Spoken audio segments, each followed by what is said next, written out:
Hello again, and welcome back to Illegally Cited. This is Jesse, and I am back again for day 4 of this whole 2023 wrap-up spiel here we got going.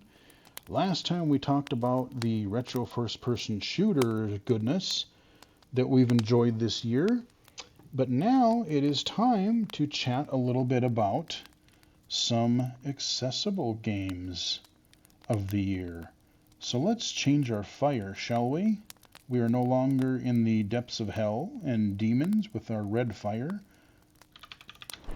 Let's make some green smoke. Green for go accessibility. I don't know.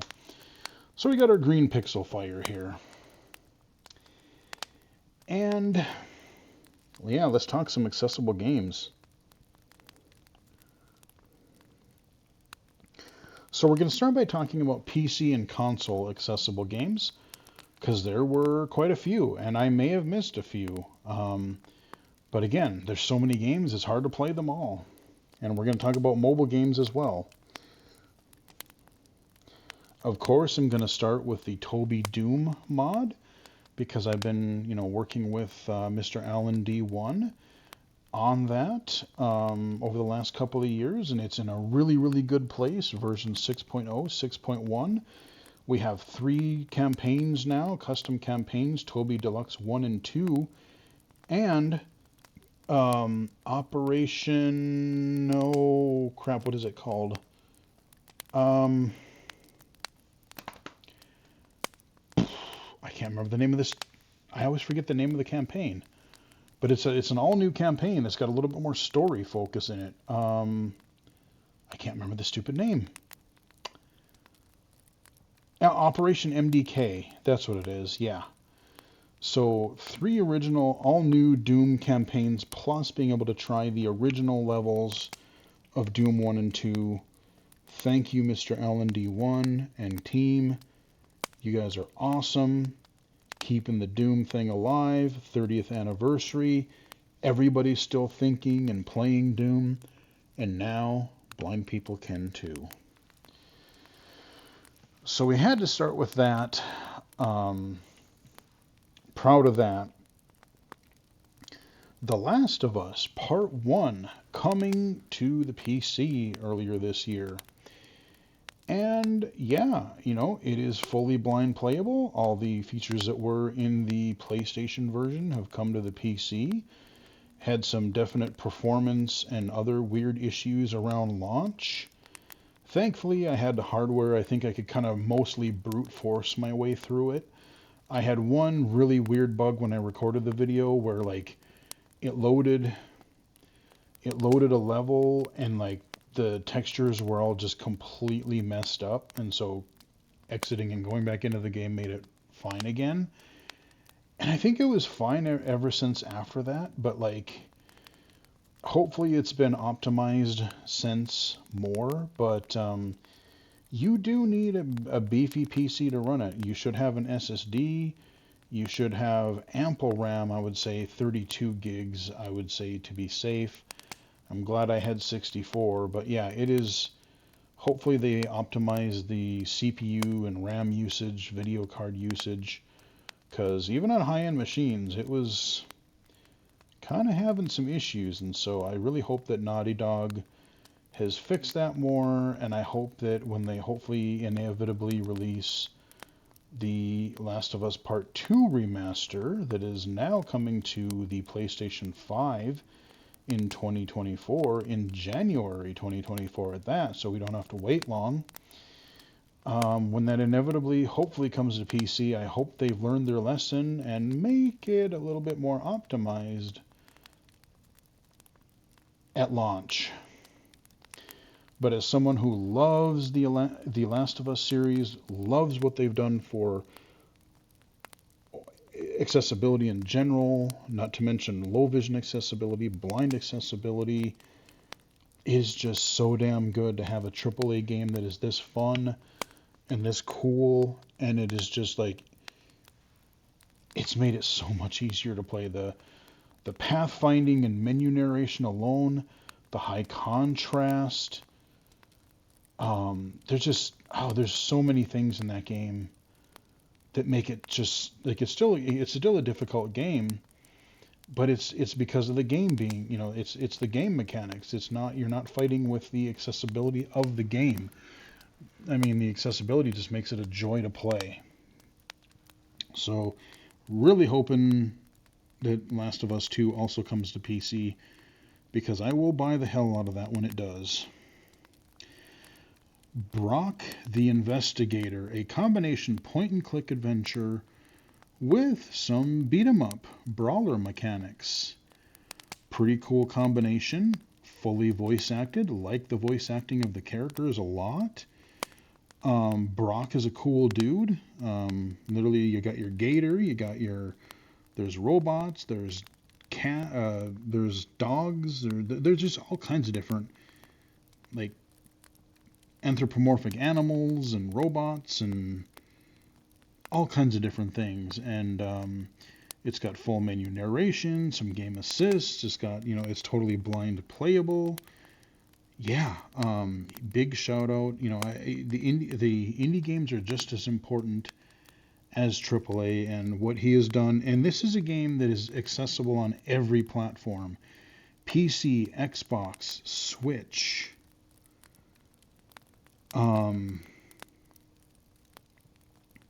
A Switch, that alone is great. So it's really the first third-party game. Hell, it's the first blind playable game, period, I would say, on the Switch, largely, that's designed to be that way. I own it digitally on PC, but because they were doing sort of a limited run thing that's coming out next year, I ordered the Switch physical cartridge version because I want to support the developer. And you know what? Yeah, I'll buy the Switch version. I'll get a cartridge, and it'll be a physical, accessible game. Yeah, I want to commemorate that. I want to support that. Absolutely. Diablo 4, man, that is a game I really want to get back into. I was playing that pretty hardcore for a couple months there this summer, and then, like I said, so much other stuff kept coming out. But the text to speech alone made the inventory management, the looting, just the quests and everything. There were environmental sounds that you could kind of go toward. I wish it had a little more for actual, like, navigation, because that is still a problem if you don't have any usable vision. But Diablo 4 has been by far the most accessible type of that kind of game there has been. And I'm trying to currently get the text-to-speech working on my Steam Deck OLED. It's supposed to, but I turned the feature on and it's not seeming to work. So I don't know if it doesn't actually work, if there's something I'm missing or that I did wrong. But the game is running and it looks fantastic on that sharp OLED screen. But yeah, if I could get the text-to-speech working on that, we'd be in heaven. Forza Motorsport, good lord. I remember in 2019 when I went to GA Conf in person, Joe Steinkamp and I were talking to the Turn 10 people, and it was something they wanted to try to tackle. This was when Microsoft was really starting to embrace accessibility. The adaptive controller came out that year, and we were talking to them about, we're trying to make this blind accessible. It's probably not going to be this year, because we had a couple years where they were putting, like, menu narration to some degree in the Forza Horizon games. But Forza Motorsport this year, this is a full-on simulation racing game. And it has all of your, like, steering and driving assist that it's had for years. But on top of that, the amount of other accessibility features and assists and customizations is incredible. Just the amount of stuff that they did for the customizing the speech alone. Like, what do you want to hear? What do you not want to hear? How much of it do you want to hear? You have some stuff that is human spoken, like your call outs for your turns.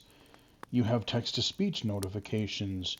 You have audio sound effects. You have audio cues that can indicate corners and like upcoming corners, when you're coming into a corner or midway through the corner, exiting a corner. Um, it just works surprisingly well. And I've seen several totally blind players play a simulation racing game to the point where they've turned a lot of the assists off. And just being able to navigate and listen to the extra audio cues, listen to your engine, listen to the other sounds, and just like a blind dude driving a race car along with their sighted players. How freaking cool is that? Congratulations on the team for the huge amount of accessibility they put into that. Shout out to Brandon on that. He was one of their main consultants on that. Awesome job, dude. Forza Motorsport.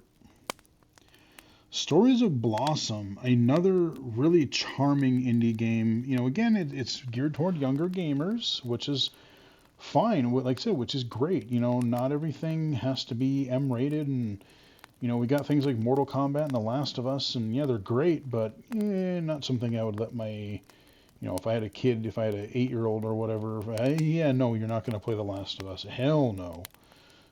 Mortal Kombat, hell no.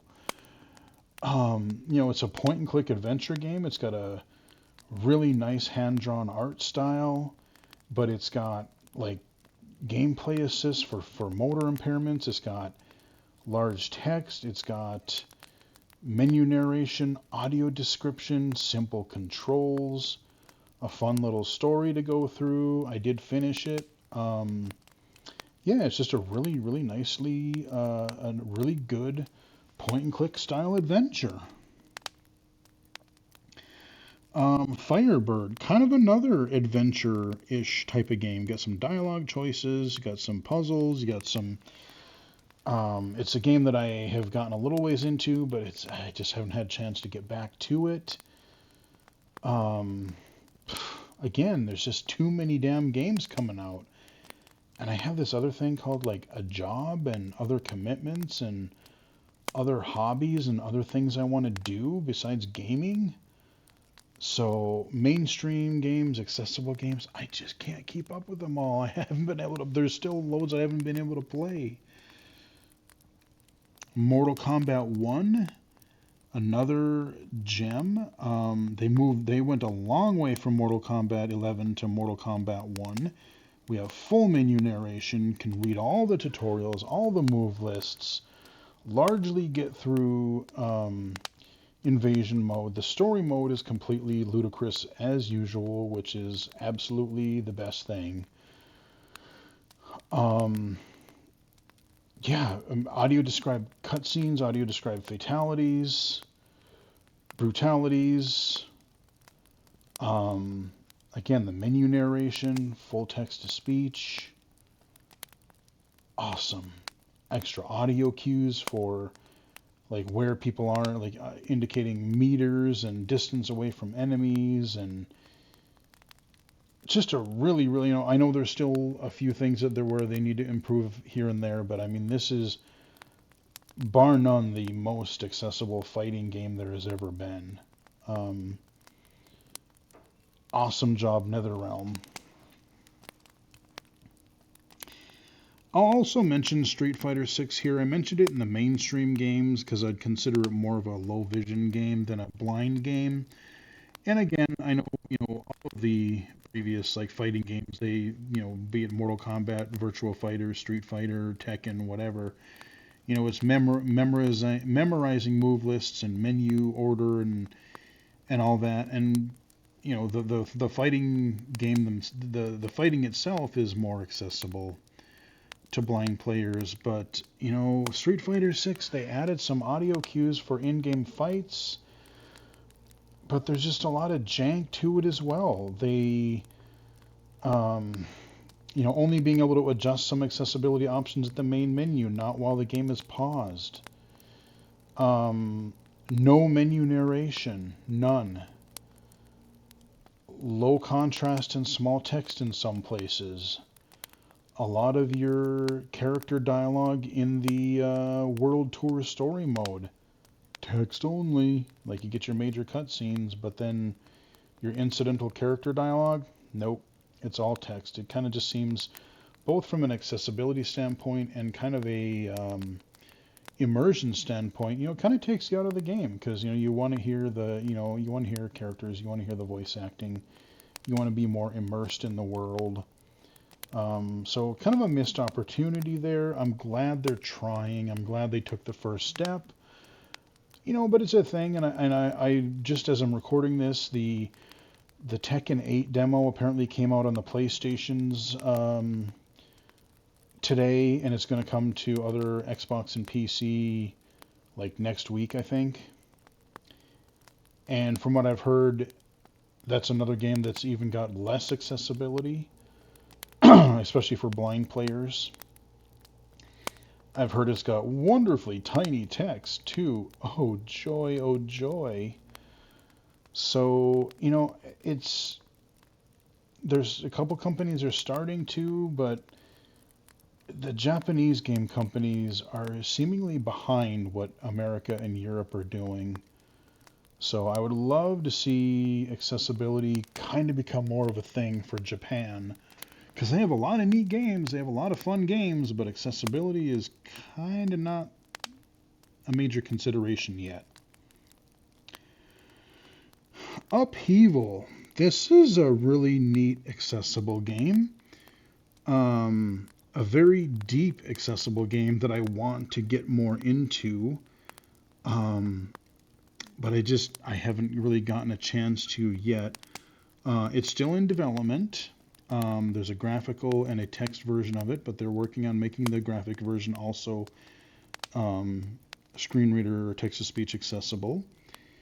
And it's kind of like a RPG type of deal. And I did a video for it, and in that video I kind of got into some predicaments. So yeah, kudos to that developer because he's doing lots of great stuff with accessibility. Another indie doing amazing work.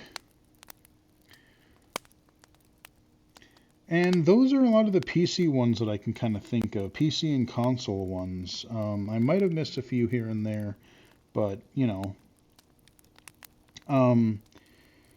I will briefly mention, I know we're talking about accessible games, but I've only got a tiny handful of mainstream not accessible, but mainstream low vision games here. So I'm going to mention them here because I want to talk about some iOS accessible games and apps as well. So Mini Doom, I love the art style, the whole kind of like chibi, cartoony Doom monster thing with really gory. I like it. Even the overhead gameplay style. Like I would love to have this come to like a console or PC, and where I could use a real controller instead of touch controls. It's a fun little roguelike take on Doom. Again, you know what I'm gonna say. It's a mobile game, so especially it has microtransactions. Yay! Not. Yeah, it's got microtransactions up the wazoo. And you're crafting, like you're upgrading weapons, and then you gotta like convert them into something else, and there's timers, and I just don't have the patience for it. I like the mechanics, I like the style. It's a neat take on Doom. But I am so over this live service and this microtransactions bullshit. I've said it before, and I'll say it again. I know it's become the normal, and I know I'm old, but I hate them.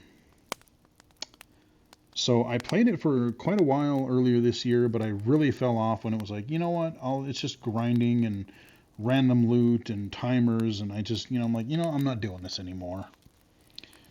Pinball Wizard is a fun little Apple Arcade game. Did a video for that. A nice little low vision, kind of cartoony pinball game where you're doing little quests and going through different kind of medieval. It's just a neat little fantasy style pinball game. Really enjoyed that. Round Guard, another. I think that was another pinball game if I remember correctly. There's been a couple of those that have taken this sort of like unique spin on pinball. I really enjoyed it. Spire Blast. I don't know if I've ever released that video yet or not. It's kind of got this. You got these tower of different colored gems, and you're shooting a little. You're shooting the colored gems, and you're trying to like match like, oh, get all the green ones, get all the blue ones, and then the tower will, because of physics, it'll you take out some of the part of the tower and it'll crumble down, and you're trying to do that in the fewest amount of moves possible. And yeah, it's just a fun little low vision puzzle game that I can just sit and listen to something else and knock down some towers. That's always fun. Destruction's great. And that's all I've really played. There's been a couple like old games that I've just been constantly returning to. But I really again, everything is so predatory with microtransactions and all this other crap. That I just don't play a lot of mobile games, or just some of the games they don't really appeal to me. And so, yeah, those are some mainstream iOS games that I have played this year, only like 3 or 4 of them. There's been a couple other Apple Arcade games that I want to get around to maybe trying, but yeah, that's about it. iOS accessible games. Now, keep in mind, I know there are a lot more here because I have games on my phone that I have bought or downloaded that I have not gotten around to playing yet. So I know I've missed some, but these are only the games that I have played. Now there is another game. I just tried recording a video for it. It was called, what was it called? Voice of the Ancients. It's kind of a, those old text adventure games where you can say go north, go west, take key, talk to whatever. I can't record a video for it though, I found, because it's a game where they want you to always use the microphone, and once you get into the game, because of the way that it mirrors and records and the way the microphone stuff works, once I get in there, everything goes silent. You can't hear the game. You can't hear me. It's just poof. It just doesn't work. So I'm not going to be able to record that game. But you can get it on the App Store. You can get it for free. You get the first chapter, and then you can buy in-app purchases. You can buy the rest of the story.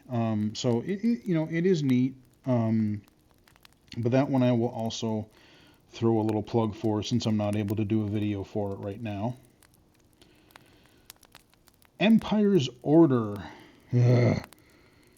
Yeah, this sort of there's been a lot of these like kind of kingdom building games and different things. Thank you, Mr. Steinkamp, for getting me good and hooked on that game for quite a while this summer. Pretty fun little voiceover accessible game, which I really need to get back to.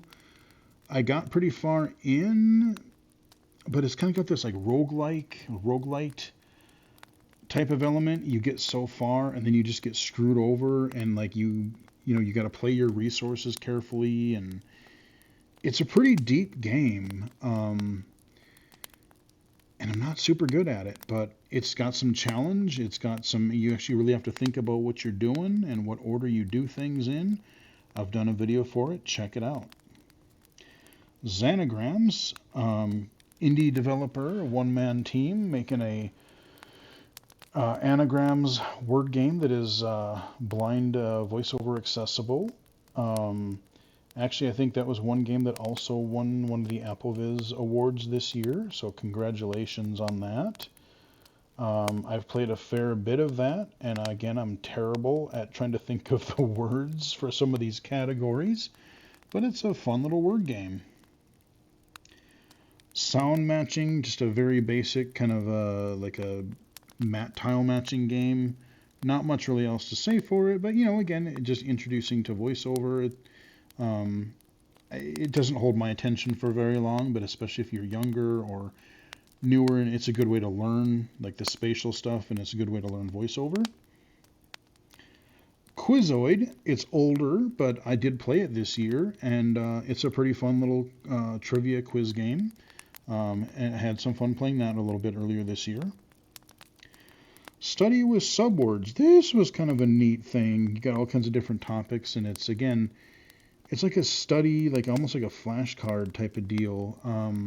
I did a video on it. It's kind of hard to explain without kind of showing it, but check that out if you're interested in that kind of a thing. So yeah, study with subwords. It's kind of a neat thing. Pocket Reality. This was a weird game. It's a voiceover accessible game. It's really random. That's the best way that I can really think of. It's really random as hell. You'll just watch the video because it is weird.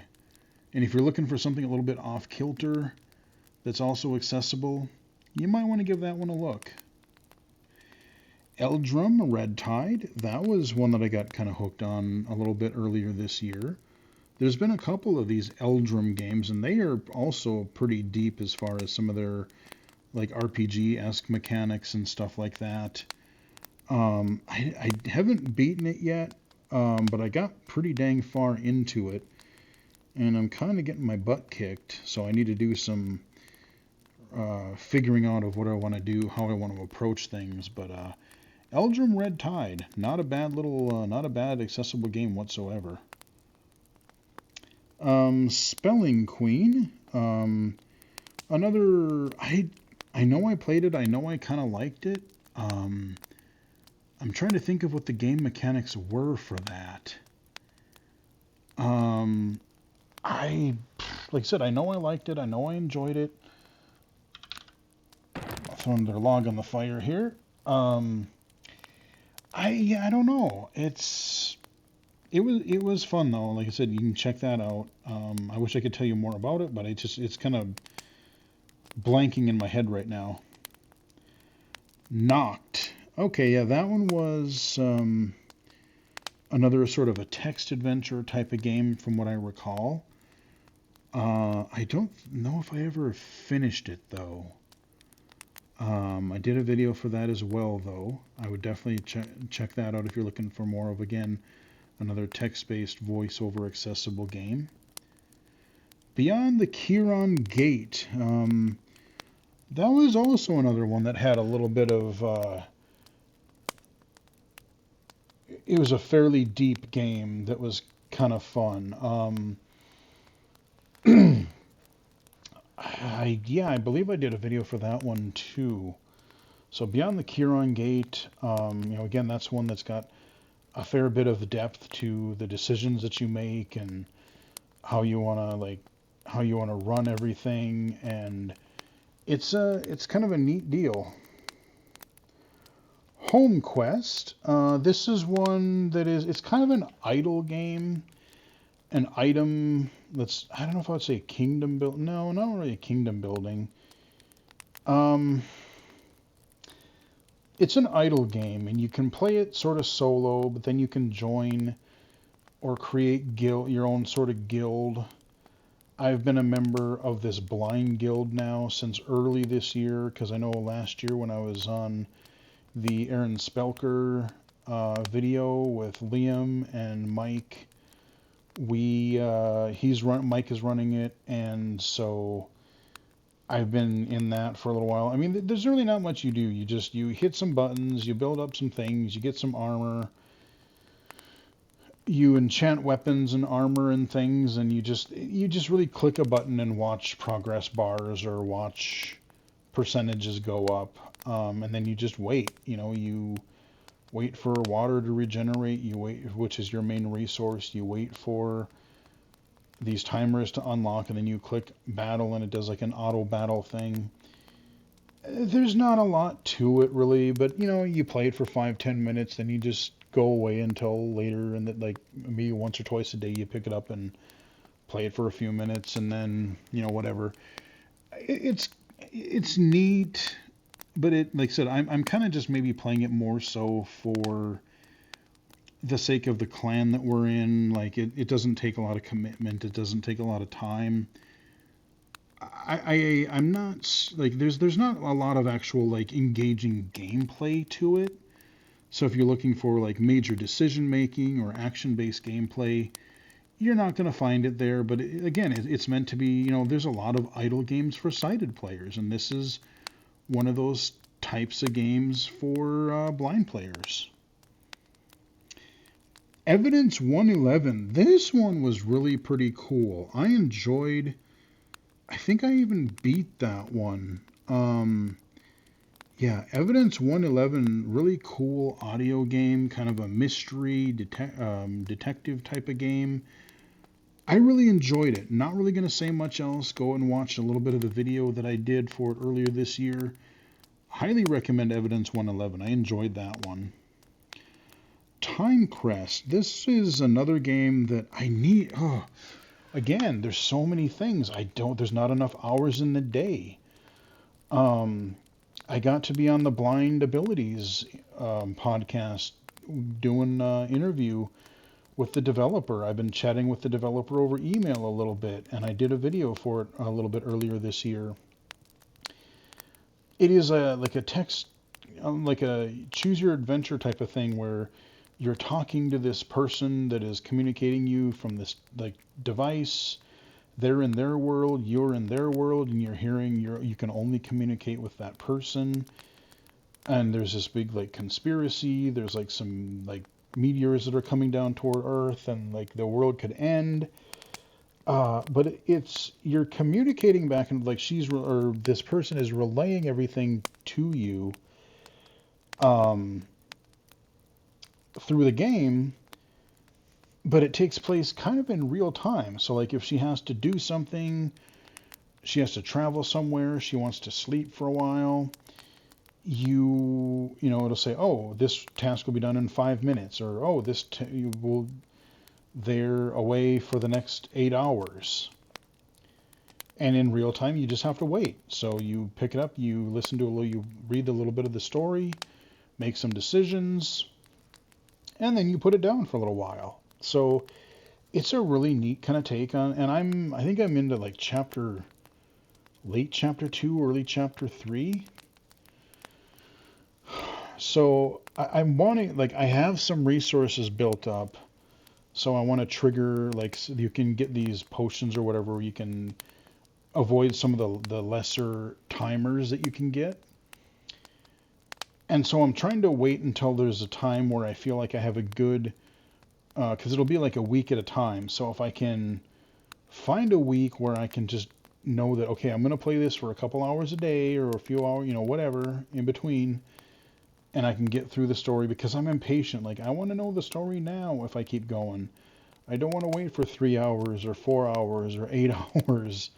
But Time Crest is a really neat little game. I definitely recommend it. Fruit Pot 2, again, if you like your kind of slot machine type of things. This is another accessible one of those. We've had Westopia, we've had the Fruit Pot 1. Yeah, again, it's another, it's not much to say. It's an accessible slot machine. Idle Icta. This game has kind of been my most recent addiction. It's another idle game, but there is some kind of decision making and kind of depth to it.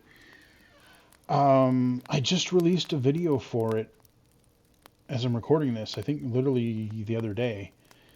And like I said, it's an idle game, but you're building resource. You choose between, are you crafting, you're mining, you're gathering, you're building, and you just keep unlocking more things. You got community things, you got carpentry, you find pets, and you have to, like, in order to get this resource, I need to do that resource, but in order to get that resource, I need to do this, and you're kind of bouncing back and forth between things. And then you're going to combat, because there's only certain things you can get in combat. And it's kind of like an idle auto battler type of thing. And I don't know, like, normally I'm just not really into these types of games, but kind of found myself being rather hooked on it for the last week or so.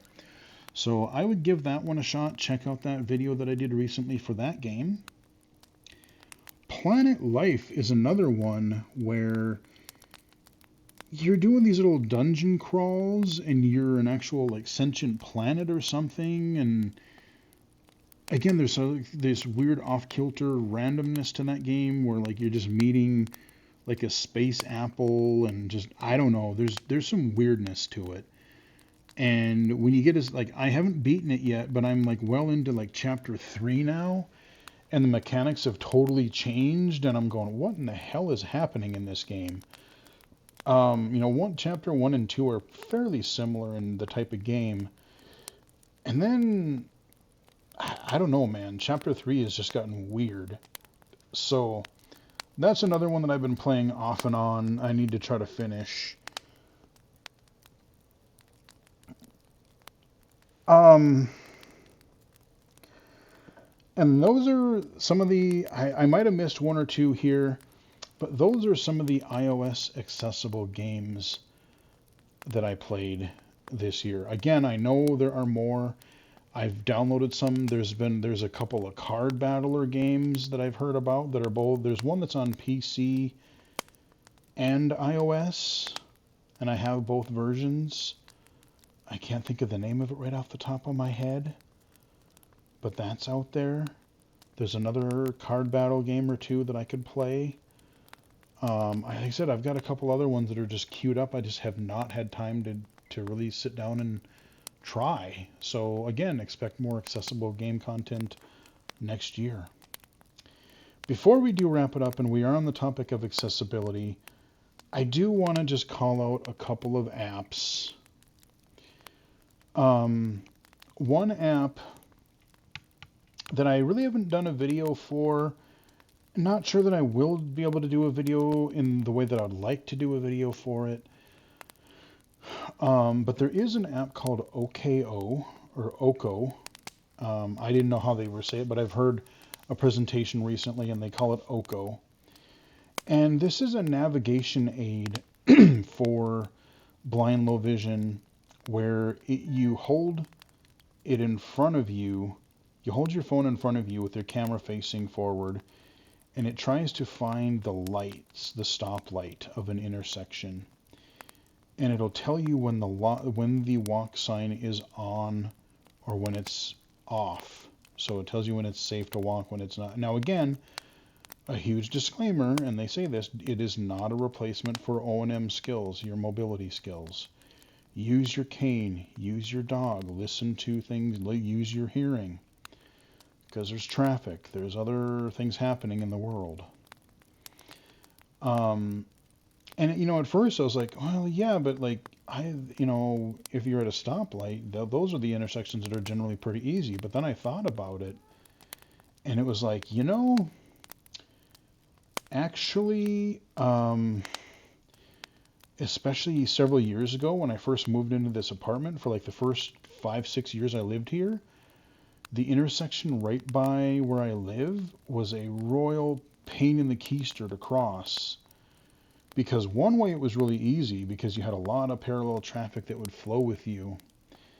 But trying to cross that street was another story because you very rarely had parallel traffic going that way, and you kind of had to guess, like, okay, the surge went in front of me, it stopped, cars were kind of just sitting there. And I had a couple close calls, but, thankfully I'm alive to tell the tale. But then a few years back, they put in the talking audible stoplights, which I am extremely grateful for. They did it all over this area, this neighborhood, and I'm really glad they did, because it's made things a lot easier and a lot safer. But especially for intersections where you have that problem, maybe one way is good, but maybe the other way of the intersection is not busy, and it's hard to tell when you should go. That is where an app like Oko could be helpful. And it also does, as you're walking, you kind of keep looking toward the light, And it tries to also help you if you're like, a lot of blind people, they'll walk across the street and they'll veer to the left or they'll veer to the right or whatever. So it'll kind of give you indicators as you're crossing, to stay on track, with haptics and audio. So, again, it's a nice supplement to your audio navigation. I also want to mention Seeing AI because they've made some updates to that. They're starting to implement AI into it. And if you are an Android user, as of sometime here in, was it earlier, late November, early December, it is now on both iOS and Android. Yes, Android users can use Seeing AI. I've done a video for that in the past. That's a very, very popular and useful app. But the main app that I have to mention, it's coming, Be My Eyes. The app itself has been out for several years, but boy howdy, they started this Be My AI feature they're rolling out in beta for iOS, and they just started rolling it out to Android about a week ago. I'm not easily impressed these days. I've seen so many things, and there's a lot of promises that maybe do or don't get made, or that follow through. Another log on the fire. Be My AI is pretty damn revolutionary, I gotta say. You take a picture, like you had the scene preview in Seeing AI and Envision AI, but they would give you a lot of nonsensical and weirdly worded and phrased descriptions. Be My Eyes, though, man, the Be My AI feature, very descriptive descriptions, and even cooler once you heard what it was. It had an edit box where you can ask follow-up questions. So if there's something in that item, that picture description, ask about it and it'll tell you. You can ask multiple questions, like a conversation. You can do this for the live camera. You can do this for existing photos. So if you get something in your photo library or you get something on the web or social media, just double tap and hold, bring up your share thing, share it to your Be My Eyes. It works really well with like scenes. It works well, like it does surprisingly well describing like even like diagrams and charts, things like that. Like I did a full playlist. There's 4 videos. There's the 3 main ones that I did. One was with the camera, one was with my photo library and the internet. And then the third video was just devoted to things like diagrams, charts, and other graphic-y type of information like that. And then the fourth one was kind of this bonus where I did the review of that card that I got from John Romero for the Tobii Accessibility mod. So, yeah, I mean, I don't want to gush too much about it here because I've gushed a lot about it recently on the channel in several other videos, but I will say if you have an iPhone or an Android phone, dude, get Be My Eyes and sign up for the Be My AI beta because it is freaking cool. I would say, there's a lot of concern about AI, the good, the bad, the things that we should be concerned about going forward. What are the practical use cases for it?